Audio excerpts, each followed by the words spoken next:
Chapter 7. On Concealing Grace under Humility. Christ.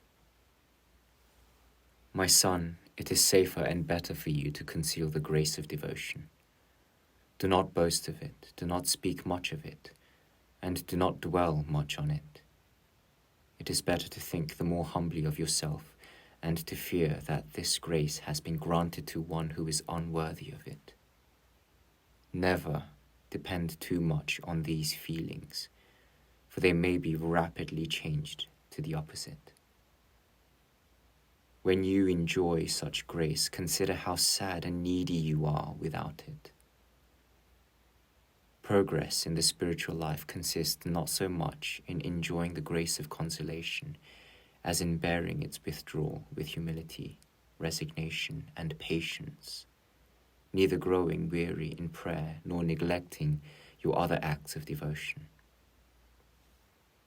Do willingly and to the best of your ability and understanding whatever lies in your power, and do not neglect your spiritual life because of any dryness or anxiety of mind.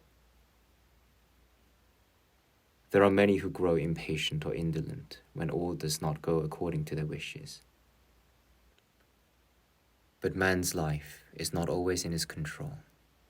It belongs to God alone to give and to comfort when he wills, as much as he wills, and whom he wills, just as he pleases and no more. Some people, lacking discretion, have brought ruin on themselves through the grace of devotion, attempting more than lay in their power, ignoring the measure of their own littleness and following the promptings of the heart rather than the dictates of reason. And because they presumed to greater things than pleased God, they soon lost his grace. These souls who aspired to build their nest in heaven became needy and wretched outcasts in order that through humiliation and poverty they might learn not to fly with their own wings, but to trust themselves under my wings. For those who are still new and untried in the way of the Lord can easily be deceived and lost, unless they are guided by wise counsel. If they follow their own notions rather than trust others of proved experience, their end will be perilous unless they are willing to be drawn away from their own conceit. Those who are wise in their own conceit seldom humbly accept guidance from others.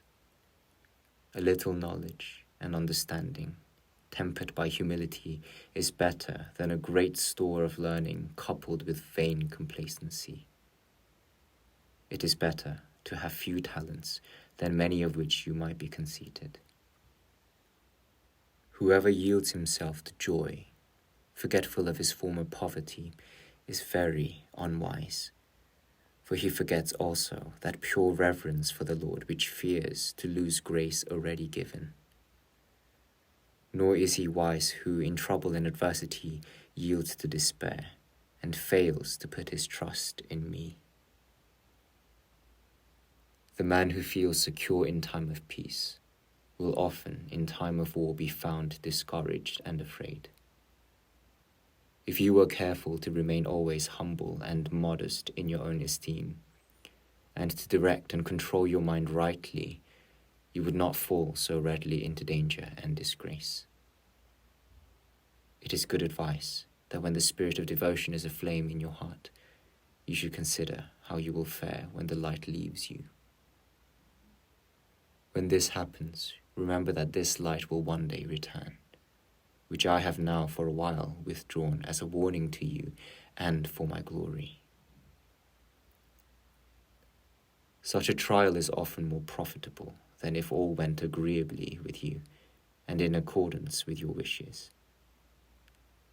For a man's merit is not to be reckoned by the visions and comforts he may enjoy, nor by his learning in the scriptures, nor by his being raised to high dignity.